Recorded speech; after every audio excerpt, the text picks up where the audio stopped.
ایک دن جنگل میں ایک سانپ اور نیولا کا سامنا ہوا جہاں دونوں کی طاقت اور عقل کا امتحان تھا۔ سانپ بڑا اور طاقتور تھا جبکہ نیولا چالاک اور ذہین۔ دونوں میں لڑائی شروع ہو گئی جہاں سانپ نے اپنی طاقت کا بھرپور مظاہرہ کیا۔ سانپ نے اپنے زہر سے نیولا کو ڈرا دیا لیکن نیولا نے اپنے چالاکی کا استعمال کیا۔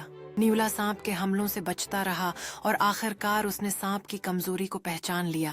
نیولا نے سانپ کے سر کو اپنے تیز دانتوں سے پکڑا اور اسے ایک ہی حملے میں شکست دے دی۔ سانپ کی طاقت اس کی سرعت کے مقابلے میں ناکام ہو گئی۔ کہانی کا سبق یہ ہے کہ طاقت سے زیادہ عقل اور چالاکی کامیابی کی کنجی ہوتی ہے۔ نیولا نے اپنی حکمت اور تیز رفتاری سے سانپ کو شکست دی جو کہ طاقتور تھا لیکن حکمت سے عاری تھا۔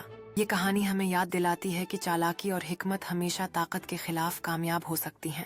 اس داستان کو مختلف ثقافتوں میں سنانے کا مقصد بھی یہی ہے کہ عقل کو روشن رکھا جائے۔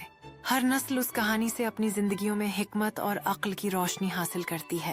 اس کہانی کی سادگی میں ہی اس کی طاقت ہے جو ہمیں سوچنے پر مجبور کرتی ہے۔